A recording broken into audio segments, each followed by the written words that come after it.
10,000 years ago, people dug up their dead relatives, peeling the skulls clean.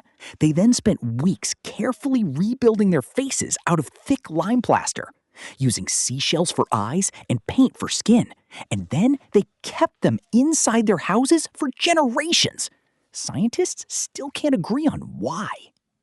Across 5 continents, ancient humans performed death rituals so strange and consistent, yet modern science has no single explanation for them.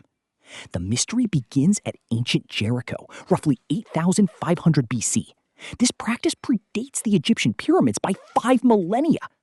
Archaeologists unearthed an eerie cache of these plastered human skulls buried together.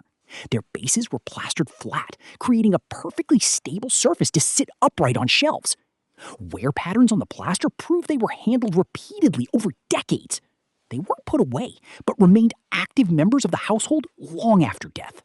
Moving forward to 11,600 years ago, the rituals grow much darker. At Göbekli Tepe in modern-day Turkey, ancient people built the world's oldest monumental complex. Massive 50-ton T-shaped pillars were erected 6 millennia before Stonehenge. Yet strangely, no normal burials have ever been found at the site. Instead, researchers discovered fragments of human skulls with deep, intentional grooves. These grooves were carefully carved into the bone using sharp flint tools. At least one skull featured a perfectly drilled hole. These modifications weren't violence. They were anchor points for cords. The skulls were hung from the massive pillars suspended in the firelight. But the haunting question remains. Were these displayed as honored ancestors or as defeated enemies? Moving to 7,100 BC, we find the most claustrophobic ritual yet. At Çatalhöyük, thousands of people lived in a dense proto-city with no streets. They walked across the roofs and climbed down ladders to enter their mud brick homes. When a family member died, they didn't take the body to a distant cemetery. They dug a hole directly into the floor of their own living room. They buried them right beneath the raised platforms where the family slept. Imagine sleeping every night separated from your decaying loved ones by just inches of dirt. Years later, they would pull up the floor and retrieve the skull. They'd pass these skulls around during family ceremonies. To modern minds, living on top of the dead is terrifying. But to them, it was the ultimate act of keeping the family together. Let's go back even further, to a seaside cave in Italy 28,000 years ago.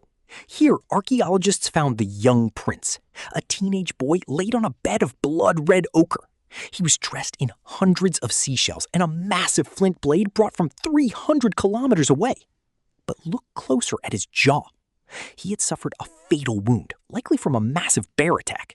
His people placed a lump of yellow ochre directly on the wound, as if trying to symbolically heal his face for the afterlife.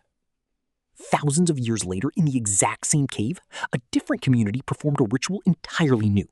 They used flat sea pebbles to paint the dead with red ochre. But as soon as the painting was done, they took the stones and intentionally snapped them in half. They were killing the tools. Because the objects had touched death, they were contaminated. Breaking them discharged their power, protecting the world of the living. But the most profound discovery of all takes us to the freezing tundras of Russia 34,000 years ago. At a site called Sungir, archaeologists found the grave of 2 children buried head to head.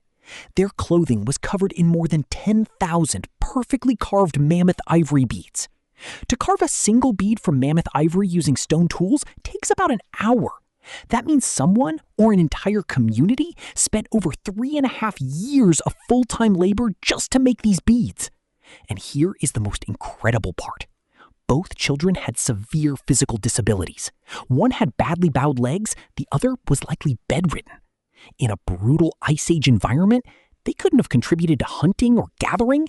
Yet, they weren't abandoned. Instead, they were loved so fiercely that their people gave them the most lavish burial in all of human prehistory. Across the world, separated by oceans and millennia, ancient humans were doing the exact same thing. They were looking at death and refusing to let it be the end of the story. They were building something that outlasted the bone. Stay curious, stay factual. Hit subscribe if you want to keep exploring the deep past.